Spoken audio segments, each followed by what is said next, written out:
안녕하세요, 시청자분들. 자, 오늘 얼마 전에 좀 이렇게 살펴봤던 종목들이 몇 개가 있는데, 삼성전자 얘기를 시작함으로써 그때 JT하고 SL 반도체 몇 가지 종목에 관해서 한번 공부해 본 적이 있어요. 우리는 공부하는 채널이죠. 절대 뭐 종목 추천에 이런 게 아니기 때문에 모든 투자에 대한 판단 책임은 본인에게 있습니다. 미래에서 오지 않는 한 그 누구도 주식을 맞출 수는 없죠. 그걸 맞춘다는 사람이 제일 신기한 거예요. 우리는 단지 여러 가지 공부를 통해서 이러한 그 기업들의 주가가 어떻게 흘러갈까 이런 거에 대해서 막연히 좋은 희망을 갖고 또 그런 방향대로 흘러가 줬을 때 내가 꾸준히 들고 갈 수 있는 또 꾸준히 살 수 있는 이렇게 대응을 해나가는 그러니까 주식은 맞추는 영역이 아니라 대응 영역이다 이렇게 생각하고 시작을 하겠습니다. 삼성전자 증권가 리프트가 좀 좋아졌어요. 그죠? 9만 전자를 간다는 얘기가 자꾸 나오고 예전에도 막 삼성전자에 9만 전자, 10만 전자 얘기도 많이 나오기도 했었죠. 자, 7만 원대 잘 안착을 했고 삼성전자의 이틀간의 그 투자 중의 동향을 보면 역시 외국인들이 강하게 매수했고 하필 이 기간에 개인들이 좀 많이 매도를 했죠. 기간은 막 샀다 팔았다가 좀 반복하고 있고 특히 연기금도 좀 샀다 팔았다 이런 형태죠. 기타 금융 요새 좀 들어온 편이긴 한데 외국인들의 매수세가 좀 눈에 띄죠.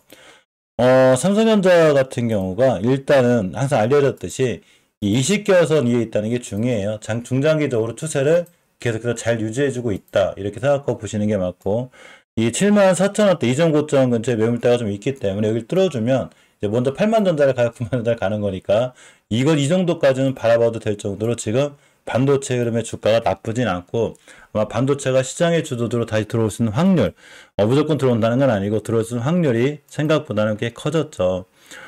요번에 그 IAA 2023 이런 게 열려요. 독일 미넨에서 열리는데 정확하게 9월 5일에서 10일 동안 5일간 열려요. 5일간 열리는데 삼성전자에서 뭐를 할 거냐면 자 반도체, 배터리, 디스플레이 여기서 첨단 전장 기술을 총 망라한 제품들을 선보일 거예요. 특히나 요번에 근간에 그 HBM 관련해서 이제 그 저쪽에 그 엔비디아 쪽에 이제 납품할 수 있다는 그런 기사가 뜨면서 삼성전자가 뛴 거고 또 하나가 하필 그날 같은 날에 DDR5 그죠? DRAM 용량 최고 높은 그런 DDR5 개발 소식이 알려지면서 더더욱 주가가 크게 급등한 적이 있습니다.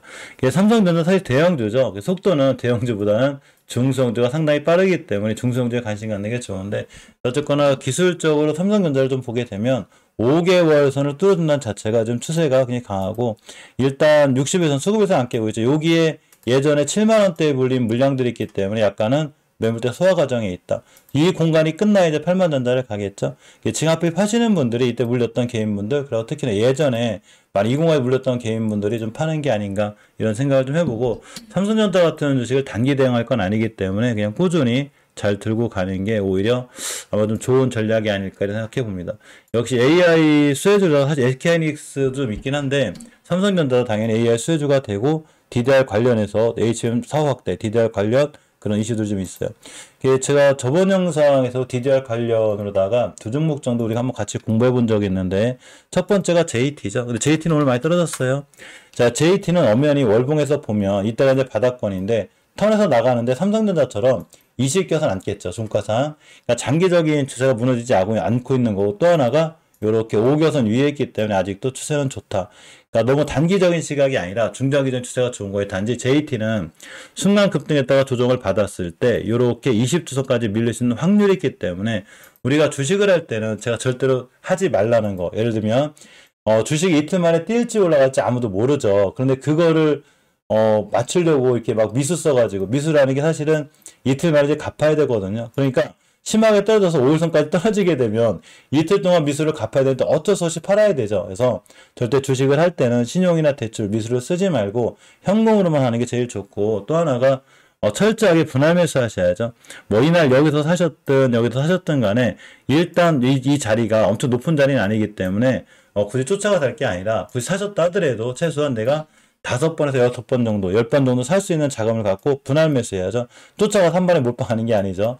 제가 이제 그 멤버님들하고 이제 이 시간 끝나면 8시 30분 정도에 만나가지고 많은 얘기를 하거든요. 그럴 때 막 딱딱딱 종목에 대한 추천하는 게 아니라 우리 공부하는 채널이기 때문에 이렇게 이런 데서 주식을 살 때도 철저하게 나누고 분할 매수해서 시장은 맞춤형이 아니라 대형형이기 때문에 리스크 관리를 해야 되거든요. 물론 JT 같은 경우가 딱 60일선만 깨지 않으면 순간 내일에도 삼성의 반도체 이슈 이런 걸로 또 올라갈 수는 있어요. 그렇지만 정말로 다시 한번 조정이 세게 들어오면 요렇게 5일선까지 밀리거든요. 그럼 내가 이 친구를 앞으로 만약에 4-5번을 살 수 있다. 그러면 당연히 오늘 같은 날 매수, 그리고 내일 같은 5일선 근처 매수. 내가 단기 대응이면 깨자마자 작은 손실로 손절이고, 깨지만 않으면 5일선을 지켜주고 돌아나갈 확률이라는 게 있는 거죠. 이동평균선을 좀 많이 이렇게 무시하시는 분들도 있긴 한데, 사실은 그래도 많은 투자자분들은 이동평균선을 상당히 믿는 편이거든요. 결론적으로 월봉에서 5개월 선만 이탈하지 않으면 추세는 살아나 있는 거고, 주봉에서 물론 좀 밀리긴 하는데 이렇게 5일선 근처 깨지 않으면 JT는 두 방의 대량 거래가 제대로 들어왔죠. 그래서 이러한 흐름을 타고 다시 한번 올라갈 수 있는 확률이 있어서 5일선 근처 매수 일단 깨면은 손절 치고 생각하자. 단기 대응 하시는 분들은, 중장기 투자하시는 분들 같은 경우에 7,600원이 오거나 이런 데가 오게 되면 오히려 매수 타이밍이 되죠. 사실 이 친구는 월봉에서 꽤 높긴 한데, 예전에도 제가 그 에이테크 솔루션 한번 얘기해 드린 적이 있어요.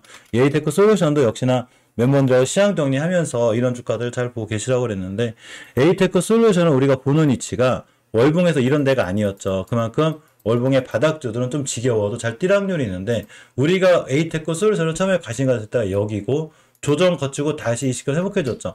그러니까 에이테크 솔루션이 며칠 전부터 이렇게 대량 거래 들어오고 자꾸 올라가는 애들은 순간 저점 찍고 돌아 나갈 때 거래가 살짝 늘었기 때문에 올라갈 수 있습니다 하는데, 어쨌거나 올라간 걸 맞추는 게 중요한 게 아니라 요렇게 대량 거래 터지고 나서 저 이틀 동안 땡땡이 생겼더랬죠. 이걸 땡땡이라고 하는데, 사실 완벽한 땡땡이는 아니래도 요렇게 이날 급등해서 쫓아가신 물량들이 요렇게 미수를 털리게 돼요. 그러면 요렇게 이틀 동안 옆으로 간 이 자리가 굉장히 중요한 자리가 되기 때문에 오늘 같은 날 웬만한 매수 타이밍이거든요. 그래서 오늘 그냥 순간 급등이 벌었죠. 이 친구는 어차피 그러고 241선 밑으로만 떨어지지 않으면 이렇게 좋은 위치에 있다고 제가 알려드렸었는데, 오늘 순간 20%를 갔다 왔고 시간 외에서도 8%가 뛰었죠.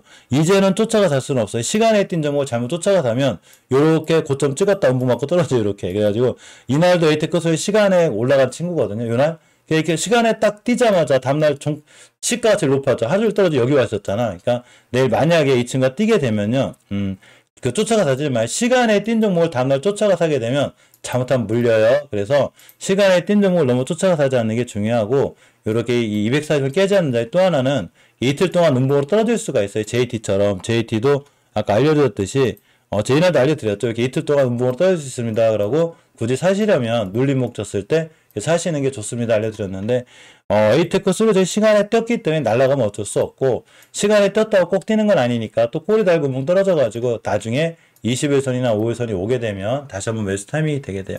JT 같은 주식들은 사실은 삼성이나 SK하이닉스 관련해서도 좋은 이슈들이 있고, 예전에도 제가 이 친구 재무 분석 한번 해드렸죠.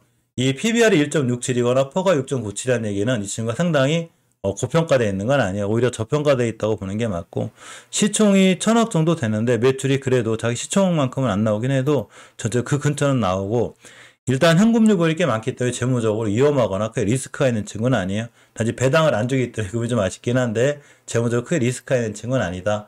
바닥권이 왔을 때는 오히려 충분히 잘 모아나가는 게 생각보다 좋고, 아마 목표가는 이전 고점대까지 잠깐 보는 게 좋을 것 같죠? 좋을 것 같고, 또 하나가 이 친구 얘기해드릴 때 제가 SFA 반도체를 잘 보시라고 그랬는데, SFA 반도체가 이틀 동안 잘 올라갔어요. JT하고 틀리게.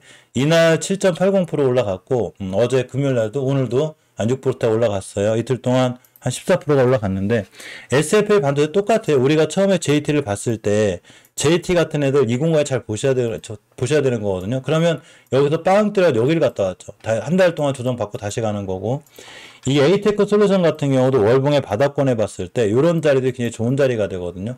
다시 돌아나가죠. 그러니까 우리가 최소한 주식을 사는 자리가 고점이 아니기 때문에 바닥에서 잘 모아나가면 나중에 이런 데까지 갈 수 있는 확률이라는 게 있죠. 주식은 너무 쉬운 게, 주식이 쉽다는 게 아니라 대응하기가 좋은 게, 월봉 고점에서 높이 사지만 않으면 바닥에서만 사놓으면 많이 떨어진 애들은 많이 올라가는 거고, 많이 올라간 애들은 많이 떨어지겠죠. 그러니까 항상 바닥주 위주로다가 아직 크게 뛰지 않았다가 근간에 반도체 위주로다 이렇게 뛰는 애들, 얘네들을 관심 있게 보시면 오히려 생각보다 굉장히 좋은 그 수익을 주죠. 그러니까 SFA 반도체도 우리가 월봉에서 봤을 때 이런 자리에서 보고 있는 게 아니기 때문에 바닥에서 돌아나가는 거죠.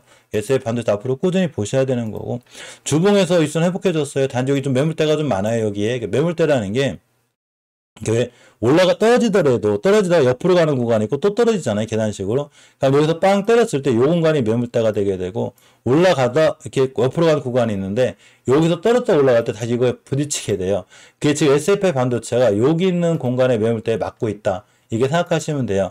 그 자리가 일봉으로 끌고 오면 이렇게 옆으로 간 이 공간이 되거든요. 그래서 만약 개인들 물량도 있고 어쨌거나 뭐 기관이 됐든 외국이 됐든 간에 이제 매물대가 많아서 이걸 소화시켜주면 더 크게 가겠지만 어쨌거나 앞으로도 21선만 안 깨면 되고 SFA 반도체도 만약 61선까지 음봉이 떨어진다거나 오히려 240일선 같은데 이런 자리들이 월봉의 고점이 아니기 때문에 이런 바닥권에 왔을 때는 오히려 우리가 SFA 반도체 같은 친구들은 잘 모아 나가면 지금 시장의 주도주가 이제 많으신 분들이 잘 알겠지만 로봇주가 지금 시장의 주도주죠. 이게 이제 하나라든가 또 뭐 두산에 또 두산 로보틱스가 상장을 하죠. 그러니까 삼성이라든가 삼성도 레인보우 로보틱스가 있고 LG라든가 많은 대기업들이 로봇의 진심이죠. 로봇에 굉장히 큰 관심을 갖고 실제로는 이제 로봇에 대한 지금 섹터가 제일 강해요. 그런데 결국은 이 반도체 섹터도 이 반도체 중에서도 로봇 관련용 반도체가 있을 거 아니에요. 그죠? 전기차 중에서도 당연히 전기차용 그 반도체가 있을 테고, 그러니까 반도체는 우리나라에서는 굉장히 중요한 산업이기 때문에 정부에서도 지금 이번에 용인에 들어서는 그 반도체 산단 이런 거에 예타 면제를 해주죠. 그만큼 반도체는 나라에서도 밀어주는 괜히 좋은 정책이 밀어주는 이런 섹터고, 주식 격언에 그런 거 있잖아요. 왜 정부 정책에 반하지 마라. 그러니까 우리나라 전체적으로도 반도체가 중요한 사업이기 때문에 반도체 주가를 무서워하거나 그럴 건 아니고, 물론 JT의 주가는 월봉이 낮진 않지만 5일선까지 조정이 들어오게 되면 아마 좋은 자리, 좋은 매수 타임이 될 것 같고, 또 하나가 이제 A테크놀로지 쫓아가 사시면 안 돼요. 높으니까 쫓아가 사시면 안 되고 잘못하면 고점에 물려요. 조정 줄 때 사는 게 맞고, 또 하나가 이제 SFA 반도체 같은 경우에는 뭐 이렇게 높은 데가 아니기 때문에 나중에 추후에 잘 올라갈 때는 아마 쭉 따라가서 올라가는 게 좋은데, 중요한 거는 그런 거죠. 내가 주식을 샀을 때 너무 당연히 사자마자 상한가 가고 막 3일 만에 날아다니면 좋겠지만, 약간 중장기 투자적 관점, 좀 같이 투자하시는 분들은 그래도 한번 샀으면 6개월, 이렇게 1년 여기 기다리시면 우리가 SFA 반도체를 여기서 사지 않은 이상 다시 이런 자리까지는 생각보다 그게 3개월이 걸리든 6개월이 걸리든 마음만 급하게 먹지 않고 주식은 안전하게 하는 거죠. 가장 위험한 자산인 주식시장에서 신용과 대출 미수 이런 거 쓰시면 안 돼요. 튼튼하게 현금으로만 잘 운영해 나가시는 분들은 떨어지면 떨어지는 데도 사시면 되고 나중에는 이런 데까지도 주가가 굉장히 좋아질 수 있다. 이렇게 생각하고 보시면 될 것 같습니다. 특히나 엔비디아를 필두로 다 AI 관련해서 반도체가 굉장히 각광을 받을 거고, 자동차 같은 경우도 실질적으로 보면 지금은 반도체 없이는 거의 안 되죠. 예전에 러시아 우크라이나 전쟁으로 해서 이제 반도체가 딸렸을 때 막 차가 다 생산이 안 되고 그랬거든요. 그만큼 반도체는 지금 자동차는 이제 기계가 아니죠. 거의 최첨단 전자제품이기 때문에 무조건 반도체 산업은 성장할 수밖에 없어서 반도체 관련 중에 아직 크게 뛰지 않았거나 바닥권에 있는 애들은 쭉 잘 들고 간다거나 잘 모아 나가시면 나중에 아마 생각보다 좋은 수익을 주지 않을까 이렇게 조심스럽게 말씀드려 봅니다. 자, 오늘 하루도 성공 투자 좋은 투자 하시고요. 멤버님들은 이따 8시 30분에 다시 한번 시황 정리니까 저녁 때 일어난 이슈라든가 오늘 또 아침에 장 초반 분위기를 좀 봐야 되기 때문에 이따 뵐 수 있는 걸로 하고 오늘 좋은 투자 그리고 성공 투자 하시고 좋은 하루 보내시기 바랍니다. 항상 고맙고 감사드립니다.